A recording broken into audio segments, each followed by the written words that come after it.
Grand RPG is the term being used by Ted Peterson to describe what we hope the Wayward Realms will be on release, whenever that will be. What does that mean? I encourage you to try and watch what you can of Ted Peterson's interview with the YouTube channel Double Negative. It's a really good series of questions he asks, and Ted Peterson goes into some detail as to kind of ways consequence will seep into the gameplay via the virtual games master. Julian LaFay seems to be concentrating on the physical appearance of the generative models that make up the world, while Ted Peterson is more interested in the systems that make up this games master. I feel like I've heard a fair bit about the kind of promises the game is making. I just want to think about how this will actually work. If any coder has some views on this, that would be interesting, because I'm just spitballing. I don't know anything. But let's pretend I have some idea. We start with a map of some far-off exotic place called Sid. Then you add capital cities, smaller towns, villages, ports, dungeons, mines, whatever other locations we think a world should have. It might depend on the predominant economic output of the culture, or the deep history and lore of the mountainsides, or whatever. And let's add some territorial boundaries. Now, every NPC and location throughout this world will be attached to some data points, and a generative system would hopefully be able to generate an ever-scalable network of these data points. So I would suspect that NPCs would hopefully gauge their reaction to you based on two axes of engagement, emotional and reputational, I suppose. And every quest, every substantial encounter that happens throughout your playthrough will change each of these values for some NPCs that are either directly or tangentially related. Similarly, locations will want to be differentiated depending on basically how well they're doing. So a mine could be completely destroyed or outputting a lot of materials. Likewise, a town could be burnt to the ground or prospering very well. A kind of separate axis of relationships that the player might have with locations would be the degree of ownership. So a player might own a mine, or they might be barred from a mine, exiled perhaps from an entire kingdom. I just want to enlarge this 1 second. A separate axis again, a different dimension to how locations might be affected by external events, will be the level of bestiary found within. A mine might be purified or fortified, perhaps warded against evil beings, or it might be completely infested, which might overlap with destroyed, but not necessarily, because something that's destroyed can just be uninfested, so it is a different axis of engagement. Let's pretend also that the territorial border walls can be changed over time based on the cultural or military influence of its population. So going a little bit further into this, let's have sort of degrees of consequence for NPCs and locations and so on. And this might also refer to whole classes of enemies, perhaps, whole classes of residents. Certain major quests, I imagine, will affect your reputation in one way or another throughout whole populations. Some will be just a bit more interpersonal or a subclass of a particular population. So at the end of this, you'd have a huge generated list of NPCs that has scored you emotionally and reputationally. Or maybe this is generated on the fly, depending on some key quest factors. And these scores would indicate where on this NPC reaction chart they would land when you're interacting with them, and the intention would be to make them interact with you differently depending on what your reputation and hold over them is. Let's take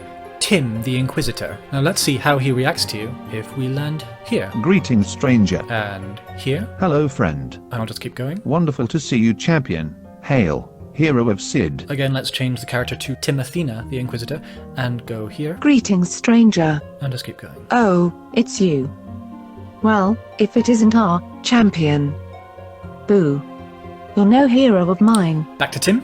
Greetings, stranger. Leave me alone. Stay away, villain. Help. It's the beast. And Timothina. Greetings, stranger. Hello, turncoat. Hello, neighborhood traitor. Please change your ways. I believe in you. Those are some completely speculative reactions for basic greetings depending on their level of love or hate or worship or fearing of you. Now, of course, hopefully synthetic voices will be able to adopt pitch, tone and volume variations in order to better convey emotion. Emotion.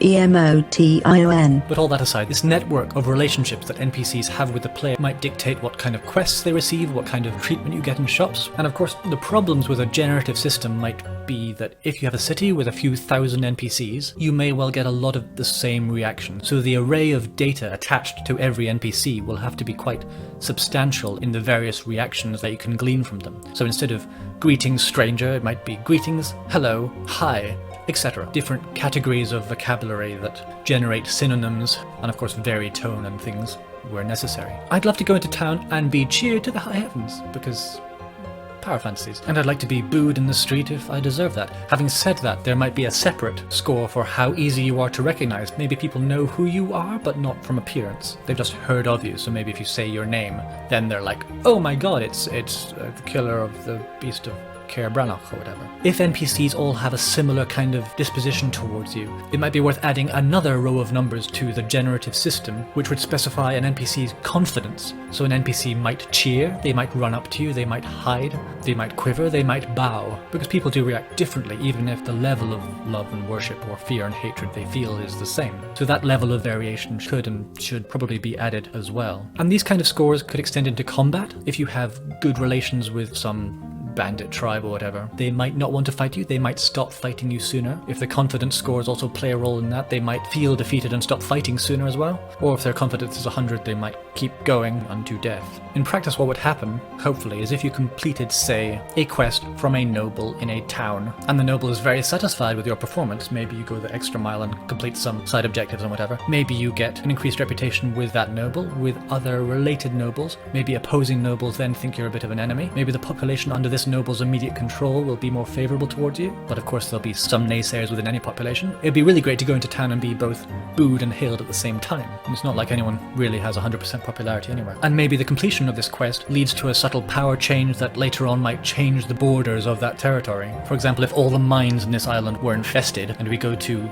the cold bits and free up all the mines from an infestation, this territory may in time take over the others. But then maybe you sack their main cities if you have that power and burn their ports, then suddenly the kingdom's no more. I don't know. But it would all be underpinned with a huge spider's web of numbers connecting all the NPCs and locations and this sort of thing. The core work from the outset will be creating that system that maps your reputations in a way that's potentially compelling given the extra work of writing believable responses.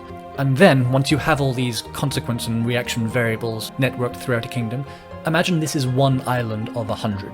Now with, say, Skyrim, most locations are on like a switch, on or off in terms of their being infested or freed. And most NPCs don't necessarily even have any particular variation in how they speak to you. So you could be a master of all 4 guilds and having just saved Skyrim from all the dragons, and a lot of initial encounters with most of the NPCs will just be the same. Life in Skyrim goes on as normal. They never resolve the Civil War, etc. That feeling of stagnancy really dampens the magic for a game like Skyrim. A game like The Witcher 3 is different again because it's far more interested in its narrative and in writing out the drama of separate interactions quite thoroughly. But again, it feels like you are triggering quests in an otherwise pretty static world, which is beautifully done. It's, I think, the most compelling fantasy world there is at the moment. And Crimson Desert looks beautiful, but it feels like it's going to be very much in the CD Projekt Red Witcher school of RPG design. All these networks of ramifications and consequence, and seeing the world change as you play through it, is, I think, the essence of what Once Lost Games is trying to reach and trying to communicate in their Grand RPG label. I guess a lot of the elements of a Grand RPG are perhaps in the Mount and Blade games, but obviously you don't really traverse the world, that's more of a top-down strategy thing. But a kind of marriage of that with Daggerfall with far less emphasis on combat would be lovely. It would be quite wonderful to read about your own character in newspapers and books, depending on your questing deeds. Julian LaFay has certainly mentioned that. I'd certainly like to see a lot less emphasis on combat. Maybe I want to be a master negotiator and levy power through trade, or be a scholar uncovering ancient ruins and deep lore.